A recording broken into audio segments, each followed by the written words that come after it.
दोस्तों normal movement और skeleton movement में कुछ भाइयों को फ़र्क पता करना था, तो मैंने सोचा मूवमेंट दिखा दूँ। यहाँ आप दोनों देख सकते हो। ये स्केलेटन मूवमेंट जो है इसमें बहुत सारे छेद रखे जाते हैं मेन प्लेट में, ब्रिजेस वगैरह में। और ये छेद जो है अंदर के पार्ट्स हमें क्लियर काम करते हुए दिखे इसलिए होते हैं। पीछे से भी आप देख लीजिएगा। तो स्केलेटन मूवमेंट ऐसी ही होती है, भले ही वो ब्रांडेड हो या फिर वो रेप्लिका मूवमेंट हो या फिर वो चाइनीज़ मूवमेंट हो, उसमें इस तरीके से छेद होंगे अगर वो स्केलेटन है तो। स्केलेटन मूवमेंट का मतलब ही होता है कि बहुत सारे छेद है उसके बनावट में, ताकि अंदर के पार्ट क्लियर दिखाई दे। तो ये मैंने थोड़ा सा क्लियर कर दिया, कुछ भाइयों को शक था तो मैंने उदाहरण के तौर पर आपको मूवमेंट दिखाई। दोस्तों जिन्होंने मुझसे ये स्केलेटन मूवमेंट खरीदी है ना, उन्हें एक्चुअली अपनी एचएमटी विजय घड़ी के केस में इसको फिट कराना है। तो मैं अपने पास की विजय घड़ी के केस में इनको फिट करके दिखा रहा था कि ये कैसी दिखती है एक्चुअली, और कितनी आसानी से फिट हो जाती है। कुछ भी अल्ट्रेशन करना नहीं पड़ता है, बस फाइबर गार्ड जो है वो अलग से लेके फिट करना पड़ता है इस मूवमेंट के हिसाब से, क्योंकि एचएमटी के मूवमेंट का जो फाइबर गार्ड है वो इसमें फिट नहीं होता है।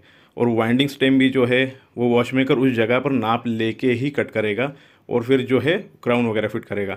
वाइंडिंग स्टेम हमेशा थोड़ा सा ज़्यादा लंबा ही आता है जब आप मूवमेंट खरीदते हो, तो वो आपको अपने हिसाब से वॉच मेकर से कट करवा के फिर वह क्राउन फिट कराना पड़ता है।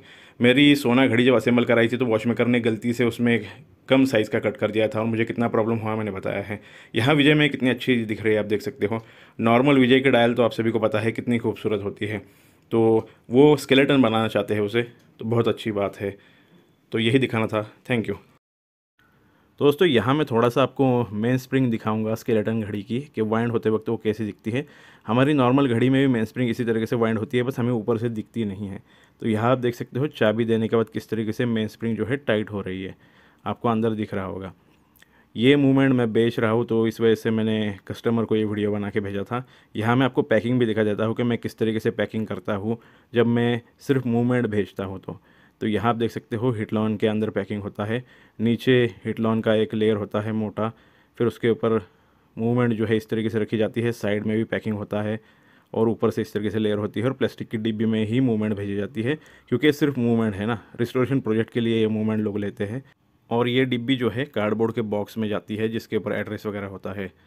मैं अब रिस्टोरेशन नहीं कराता हूँ तो इसलिए ये मूवमेंट मेरे ज़्यादा काम नहीं आती है, तो दूसरे किसी के काम आ जाती है, इसलिए मैं दे देता हूँ लोगों को। Thank you.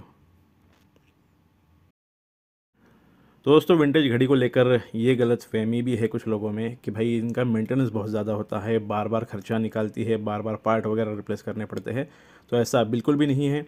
आपको एक बार अच्छे कंडीशन में अगर घड़ी मिल जाती है तो उस घड़ी में बार बार खर्चा नहीं निकलता है। सर्विस का जो भी खर्चा होगा वो चाबी वाली घड़ी में 4 साल में एक बार, ऑटोमेटिक घड़ी का 3.5 साल में एक बार करना पड़ता है।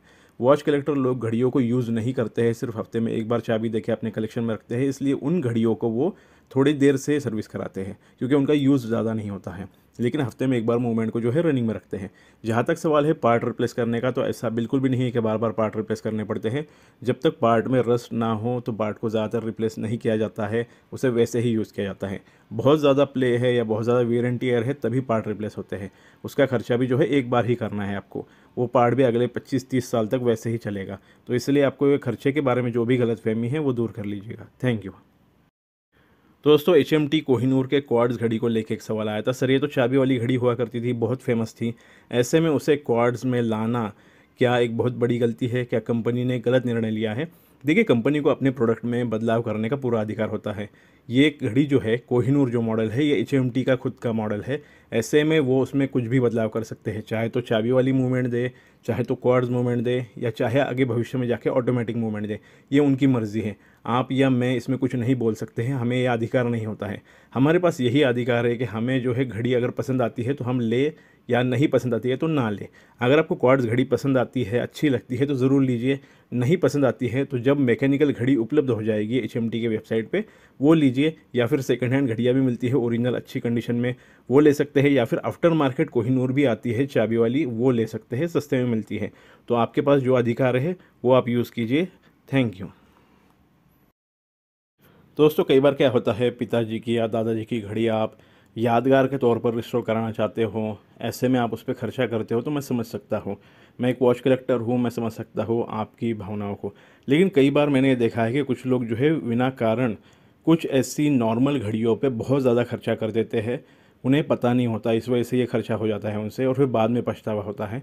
देखिए, कोई भी घड़ी जो है रिस्टोर कराने के हिसाब से अगर है तो उसे ख़रीदने से पहले आपको मार्केट में थोड़ा रिसर्च करना पड़ेगा कि वैसी ही बनी बनाई हुई रिस्टोर की हुई सेकंड हैंड घड़ी कितने में मिलती है। तो इसीलिए आपको थोड़ा सा रिसर्च करना पड़ेगा, समय थोड़ा सा खर्चा कीजिए तो आपका पैसा बच सकता है।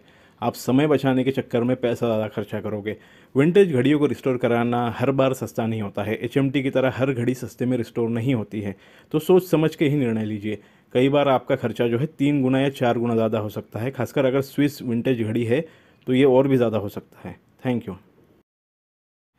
तो दोस्तों, पिछले 2-3 दिन से एक सब्सक्राइबर भाई जो है बार बार एचएमटी काजल के मेंटेनेंस के ऊपर शॉर्ट्स बनाइए कह रहा है। तो देखिए, एचएमटी काजल हो, कांचन हो, रजत हो या एचएमटी क्लासिक जितनी भी ऑटोमेटिक घड़ियां हैं, सबके लिए मेंटेनेंस का नियम सेम ही है। मूवमेंट का नंबर अलग हो सकता है, डायल के ऊपर नाम अलग हो सकता है, लेकिन एचएमटी की अगर ऑटोमेटिक क्लासिक घड़ी है तो सबके लिए सेम ही नियम है। 3.5 साल में सर्विस कराओ, रेगुलर यूज़ में रखो। अगर डेली यूज़ नहीं कर सकते हो तो कम से कम हफ्ते में एक बार उसे चाबी दो, ताकि उसकी मेन स्प्रिंग वाइंड होगी, सारे पार्ट्स फ्री रहेंगे, डेडेड फंक्शन वगैरह भी फ्री रहेगा। इन घड़ियों में डेडेड फंक्शन जाम होने का प्रॉब्लम बिल्कुल भी नहीं होता है अगर आप घड़ी को हफ्ते में एक बार चाबी देते हो तो।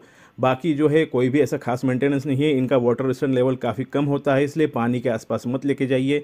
बाकी रेगुलर यूज़ में रखोगे तो कुछ भी प्रॉब्लम नहीं आएगा। सर्विस का समय जो है उसे ज़्यादा मत बढ़ाइएगा अगर आप डेली यूज़र हो तो। बाकी कुछ भी आपको टेंशन लेने की ज़रूरत नहीं है, डेली यूज़ करो बिना किसी टेंशन के। ये घड़ियाँ ईमानदारी से साथ देती रहेगी। Thank you. तो दोस्तों, एक भाई ने कांटेक्ट किया था, सर मेरी पुरानी सिटीज़न की ऑटोमेटिक घड़ी है जिसमें जब भी मैं टाइम सेट कर रहा हूँ और चाबी को जब टाइम सेट करने के बाद अंदर धकेलता हूँ तो मिनट का कांटा थोड़ा सा आगे या पीछे हो जाता है, तो ऐसा क्यों हो रहा है। देखिए, पुरानी घड़ियों में पार्ट्स में प्ले आ जाता है, मतलब स्लाइडिंग पिनियन जिस व्हील को ऑपरेट करता है ना टाइम सेट करते वक्त, वहाँ हल्का सा प्ले आ चुका होगा, इस वजह से भी ये होता है। या फिर हो सकता है कि सर्विस के दौरान वॉच मेकर से गलती से ज़्यादा ल्यूब लग जाए। अगर ज़रूरत से ज़्यादा ल्यूब लग जाए तो वो फिसल के व्हील्स के दांतों पे आ जाता है, स्लाइडिंग पिनियन के दांतों पे आ जाता है, तब भी ये हो सकता है। तो अगर आपको ये ठीक करना है तो चेक कराना पड़ेगा। अगर पार्ट्स में प्ले है तो उन्हें रिप्लेस करना पड़ता है। वैसे ये बहुत बड़ा प्रॉब्लम नहीं है। 1980 के पहले की बहुत सारी विंटेज घड़ियों में हल्का फुल्का प्ले आपको इस तरीके से दिखेगा, जिसकी वजह से मिनट का कांटा जो है टाइम सेट करते वक्त होता है आगे पीछे, लेकिन ये हर बार नहीं होता है। 10 बार अगर आप टाइम सेट करते हो ना तो उसमें 1 या 2 बार ही होता है। हर बार हो रहा होगा तो आप चेक करा लीजिएगा। Thank you. तो दोस्तों, जो लोग डोनर मूवमेंट के लिए या डोनर वॉच के लिए कांटेक्ट करने वाले हैं उन लोगों से पहले ही रिक्वेस्ट है कि सिर्फ व्हाट्सएप मैसेज कीजिएगा, कॉल नहीं कीजिएगा। कल एक बंदा बार बार कॉल कर रहा था, तो इसलिए मैंने यहाँ भी बता दिया। आपको जो भी चाहिए, मतलब मान लीजिए मेरे पास की रिको की मूवमेंट चाहिए, एचएमटी की मूवमेंट चाहिए, तो आप क्लियर लिख दीजिएगा। या सिटीज़न की मेरी घड़ी चाहिए होगी आपको तो क्लियर लिख दीजिएगा मैसेज में।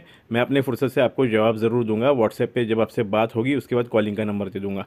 दूसरा, जो लोग नए आते हैं ना चैनल पर, उन लोगों से रिक्वेस्ट है कि वही वही सवाल बार बार रिपीट मत कीजिएगा। एक ही कमेंट जो है हर वीडियो पे मत कीजिएगा, सेम सेम कॉपी पेस्ट मत करें।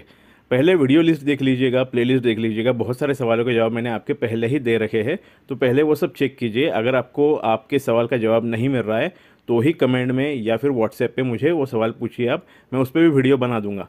तो आप जो है जब भी कमेंट करने वाले हैं पहले वीडियो की लिस्ट ज़रूर चेक कीजिएगा। Thank you.